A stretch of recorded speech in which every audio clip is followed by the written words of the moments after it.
Kamusta po? Ako po si Dr. Mila de la Paz, isang manggagamot na dalubhasa sa kalusugan at kaginhawaan ng mga kababaihan sa lahat ng yugto ng buhay.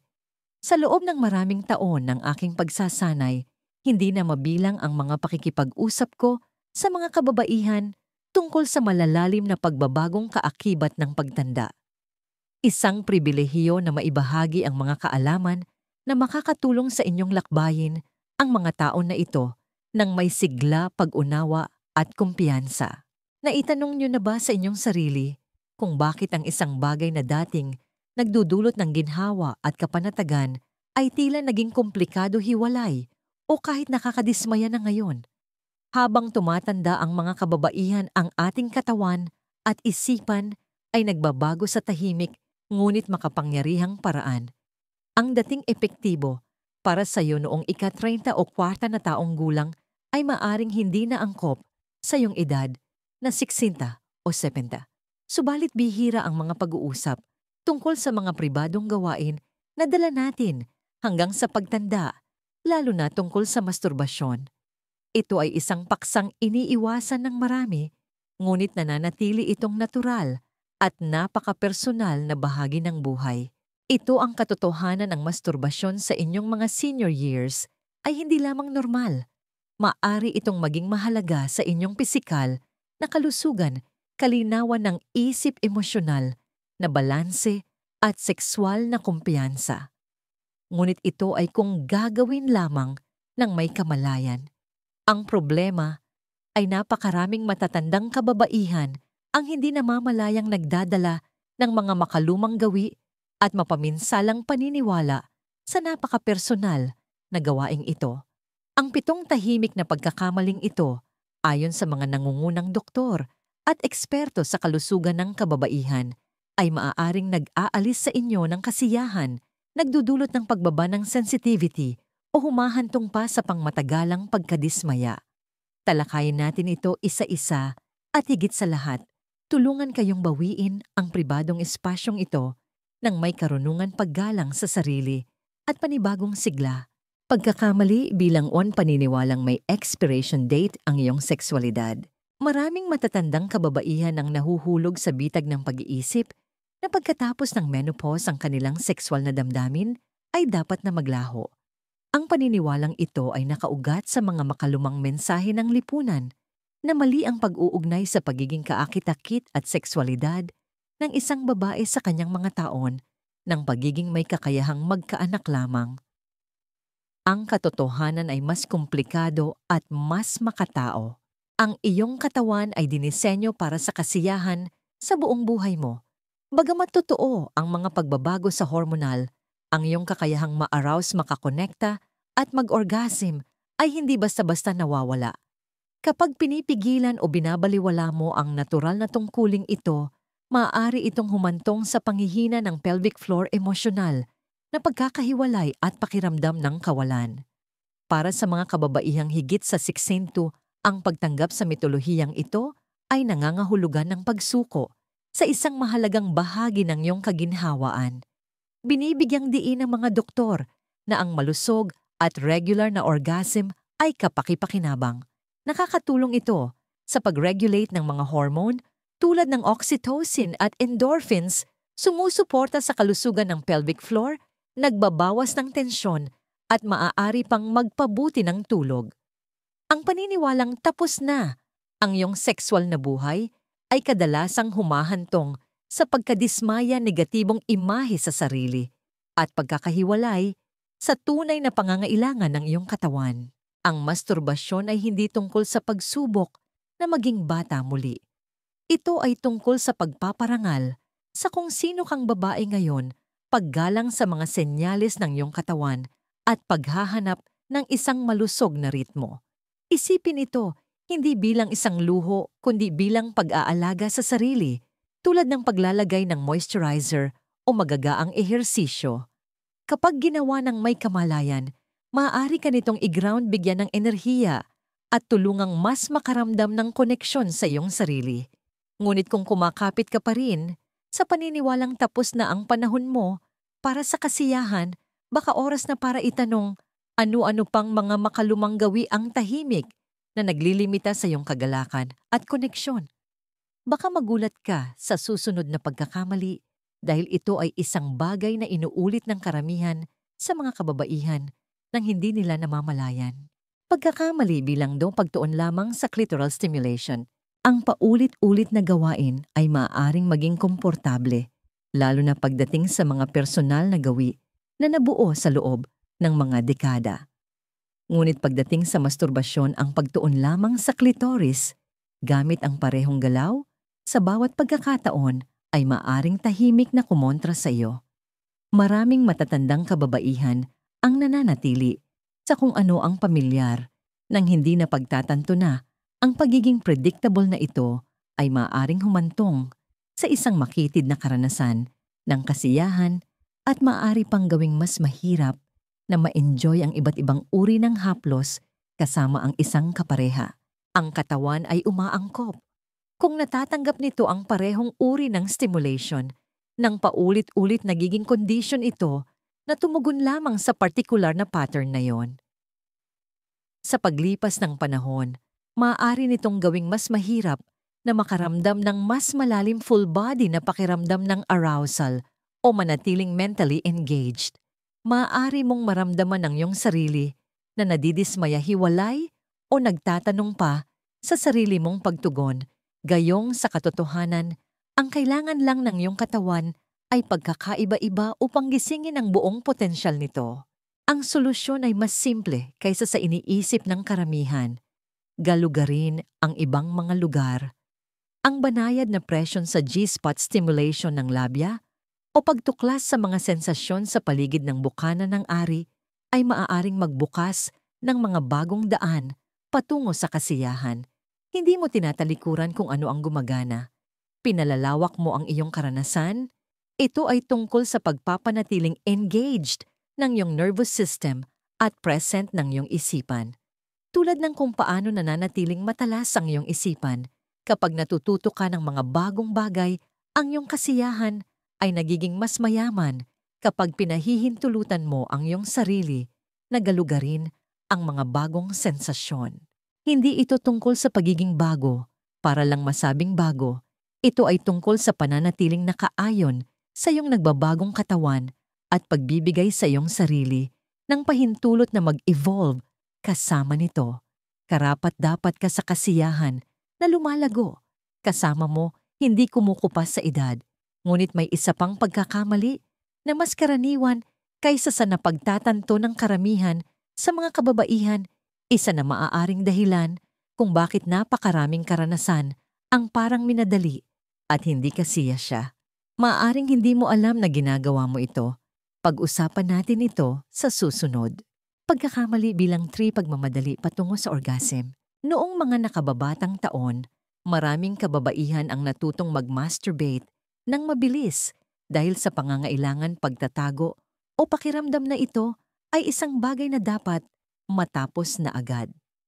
Ngunit sa paglipas ng mga taon, ang dating minadaling gawain ay maaaring maging isang malalim na nakaugat na pattern. At doon nagsisimula ang problema. Ang pagmamadali sa karanasan ay ginagawa itong mechanical, isang bagay na hiwalay sa tunay na kasiyahan. Nagiging mas tungkol ito sa pag-release kaysa sa pag-enjoy. At para sa mga kababaihang higit sa 60, ang minadaling pamamaraang ito ay maaaring magnakaw sa iyo ng mas malalim at mas kasiyasyang sensasyon na lubos pa ring kayang maranasan ng iyong katawan. Kapag nagmamadali ka, walang oras ang iyong katawan na unti-unting buuin ang arousal. Ang iyong isip ay hindi nananatili sa sandaling iyon. Sa halip nagmamadali ka patungo sa finish line, halos hindi napapansin ang paglalakbay. Sa paglipas ng panahon, maaari ka nitong gawing desensitized na nag-iiwan sa iyong pakiramdam na kulang o emosyonal na patag pagkatapos. Ang dating pinagmumulan ng koneksyon ay maaaring magsimulang maging hungkag. Ang pagbagal sa kabilang dako ay binabago ang lahat. Nagbibigay ito sa iyong katawan ng spasyo upang magising. Inaanyayahan nito ang iyong nervous system na ganap na makilahok at pinahihintulutan nito ang iyong isip na muling kumonekta sa bawat sensasyon. Ang malalim na paghinga, intensyonal na paghaplos at pagbagal ng tempo ay maaaring gawing isang bagay na nagpapalusog at makapangyarihan ang isang ordinaryong sandali. Ang kasiyahan ay hindi lamang tungkol sa climax. Ito ay tungkol sa presensya, ritmo at kuryosidad. Sa pamamagitan ng pagtrato sa oras na ito bilang isang bagay na makabuluhan sa halip na paulit-ulit na gawain, nagsisimula kang makaramdam na mas buhay, mas buo, at mas nakaayon sa iyong sarili. Hindi ito tungkol sa pagtagal, para lang masabing matagal. Ito ay tungkol sa muling pagtuklas sa kung ano ang maaring minamadali mo sa loob ng maraming taon.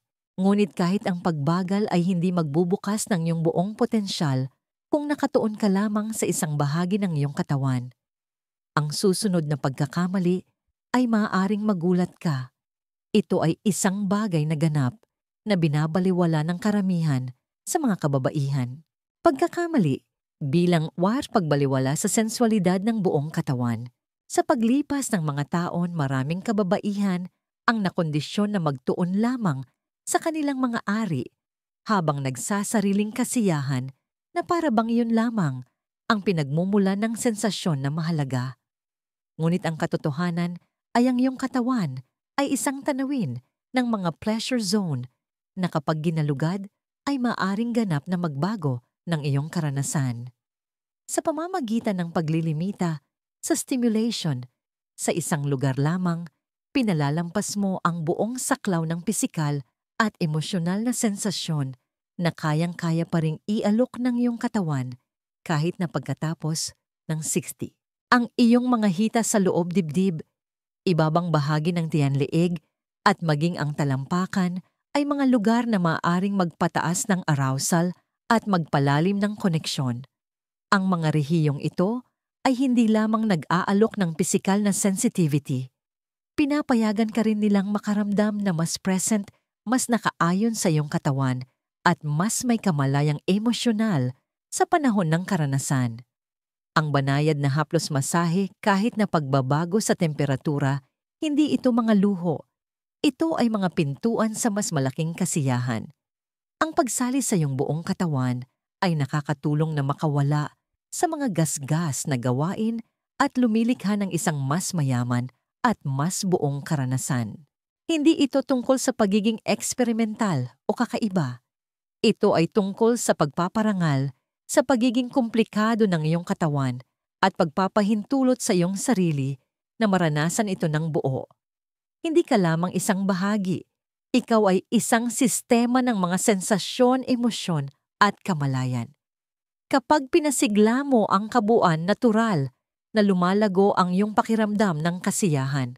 Ngunit kahit nagalugarin mo ang mas maraming bahagi ng iyong katawan, ang paraan ng iyong paghaplos ay maaaring gumawa ng lahat ng pagkakaiba. At may isang karaniwang pagkukulang na tahimik na nagpapabawas sa kaginhawahan at sensitivity para sa hindi mabilang na kababaihan. Ito ay isang bagay na napakasimple, ngunit madalas na binabaliwala. Tuklasin natin ito sa susunod. Pagkakamali.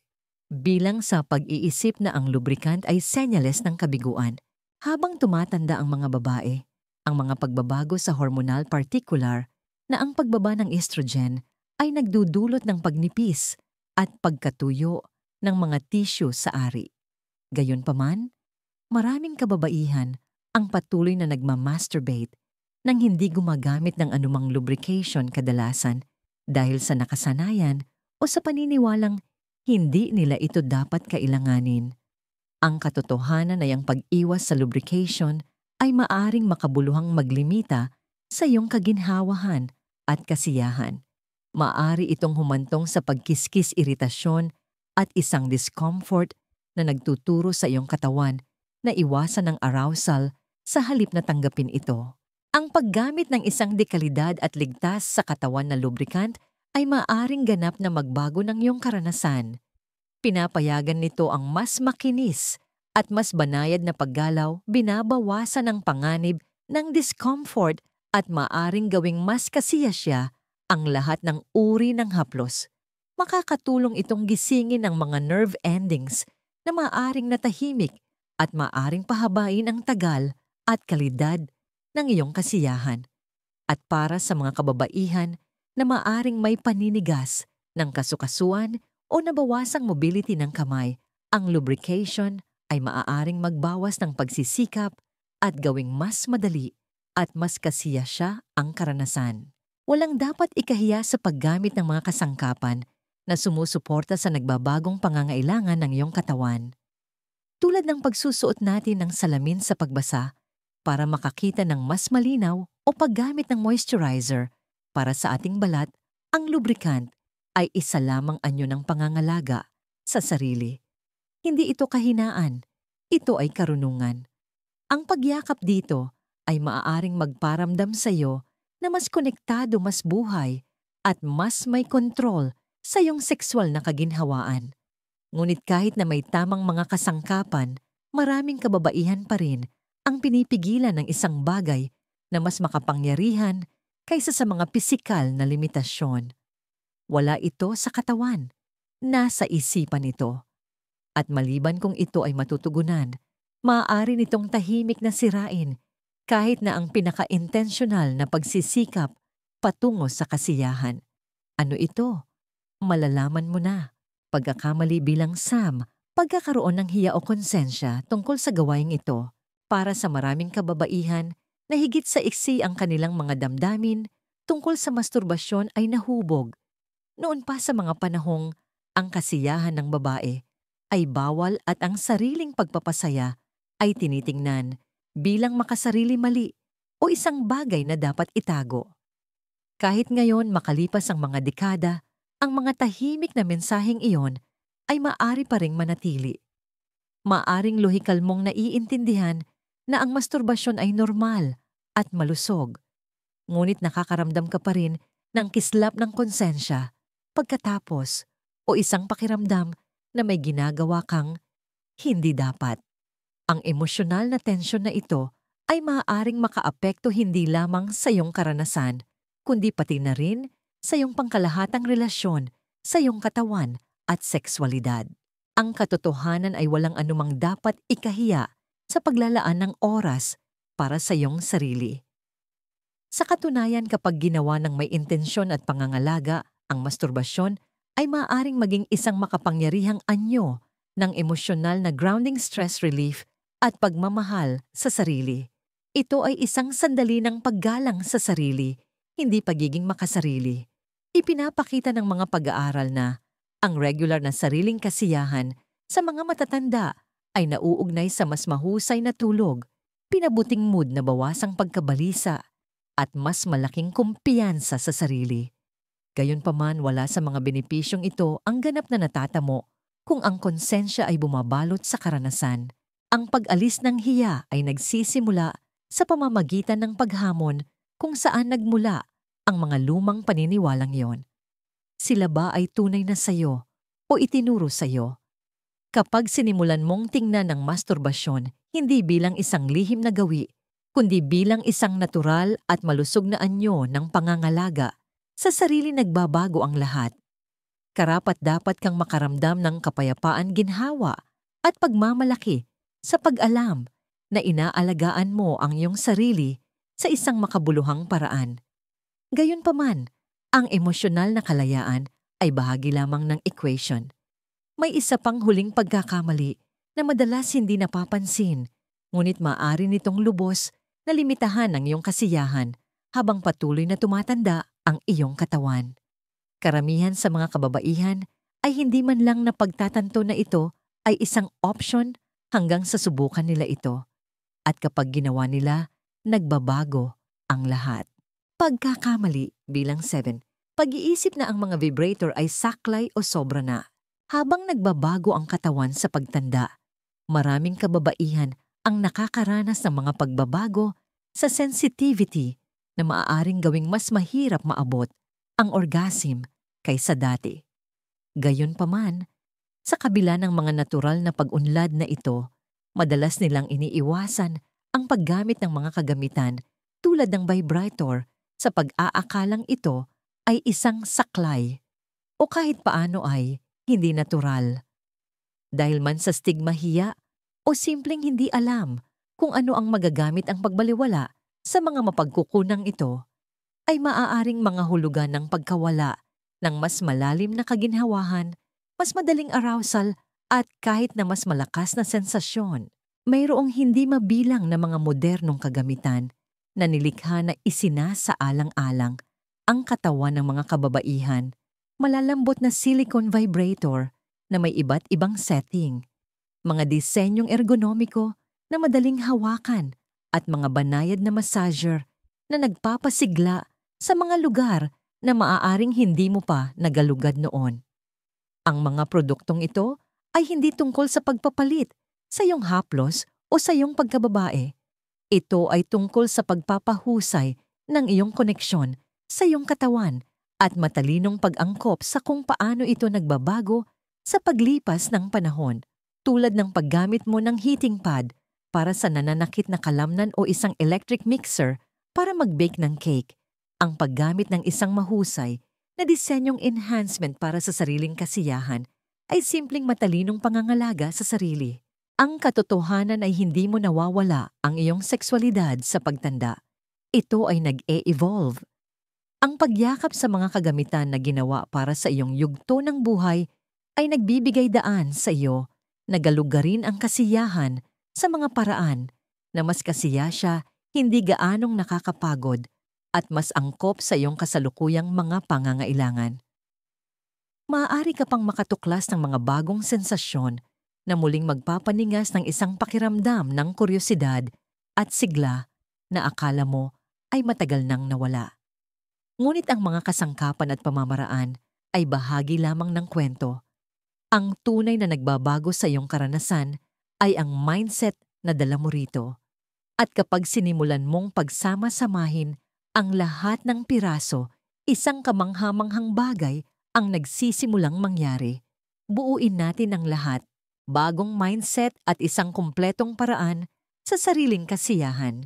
Ang pinakamakapangyarihang pagbabago na maaari mong gawin sa yugtong ito ng buhay ay hindi lamang pisikal, ito ay mental. Habang dumadaan ka sa iyong ika-60 taon at higit pa ang pagyakap sa isang bagong mindset tungkol sa sariling kasiyahan ay maaring humantong sa isang mas malalim at mas kapaki-pakinabang na koneksyon sa iyong katawan. Hindi na ito tungkol sa nakasanayan pagtatago o kung ano ang dapat mong maramdaman.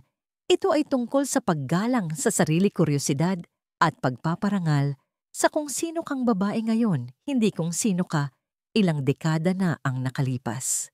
Kapag binitawan mo ang mga lumang mitolohiya, hiya at makalumang pamamaraan, binubuksan mo ang pinto sa isang karanasan na maaaring maging pampalusog, pampanumbalik at kahit na nakapagpapagaling. Sa pamamagitan ng pagpapakilala ng pagkakaiba-iba sa iyong pamamaraan, pagbagal upang tunay na madama ang bawat sandali, paggalugad sa iyong buong katawan, at paggamit ng mga kasangkapan na idinisenyo upang suportahan ang iyong nagbabagong mga pangangailangan, nagsisimula kang makaranas ng kasiyahan sa paraang mas makabuluhan at mas kasiya siya. Hindi ka lamang humahabol sa release, lumilikha ka ng koneksyon.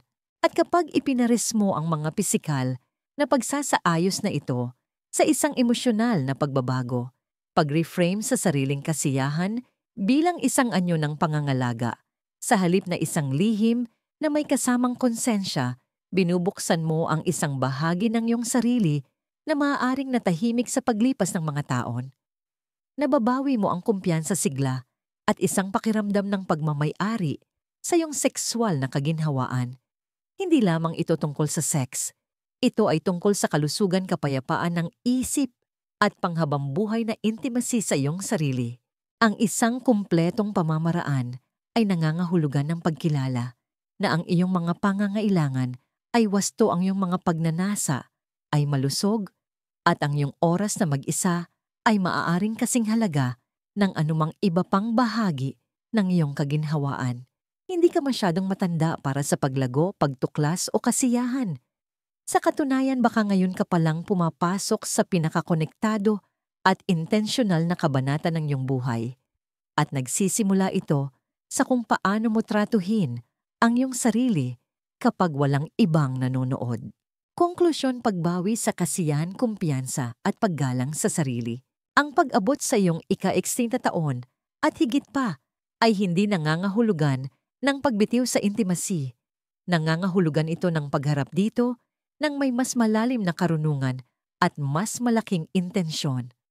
Sa buong talakayang ito, ginalugad natin ang 7 pinakakaraniwang pagkakamali na ginagawa ng matatandang kababaihan. Pagdating sa masturbasyon, ang paniniwalang may expiration date ang kasiyahan, pag-asa lamang sa clitoral stimulation, pagmamadali patungo sa orgasm, pagbaliwala sa natitirang bahagi ng katawan, pag-iwas sa lubrication, pagdadala ng konsensya o hiya, at pagbabaliwala sa mga kasangkapan na maaaring suportahan ang iyong nagbabagong mga pangangailangan. Ngunit ang mas mahalaga kaysa sa listahan ng mga pagkakamali ay kung ano ang pipiliin mong gawin sa kaalamang yon.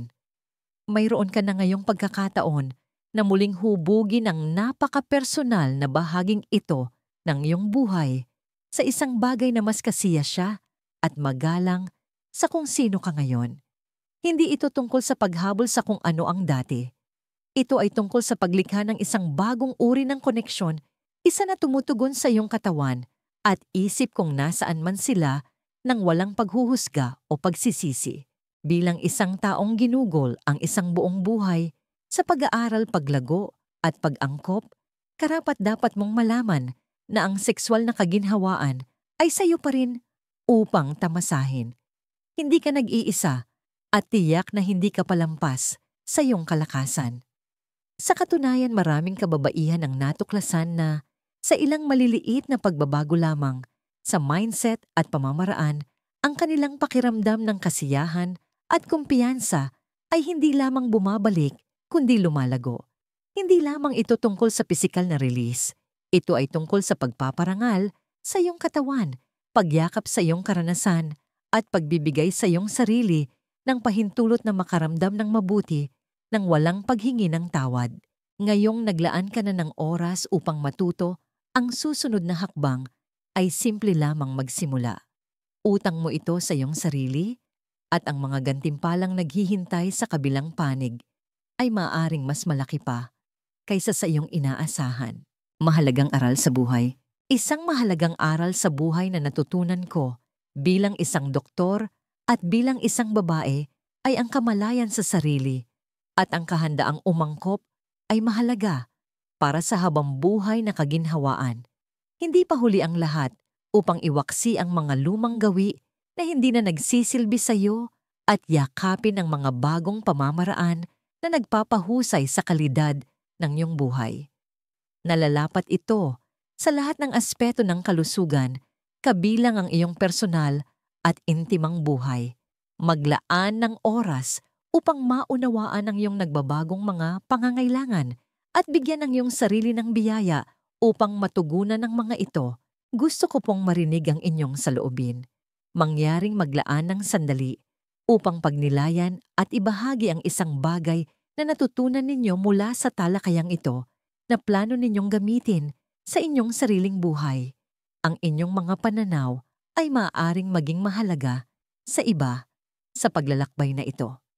Kung nakatulong sa inyo ang impormasyong ito, mangyaring mag-subscribe po kayo para sa mas marami pang nilalaman na susuporta sa inyong kalusugan at kaginhawaan at ikonsiderang ibahagi ito sa mga kaibigan o kamag-anak na maaring makinabang din. Salamat po sa inyong pagsama sa akin.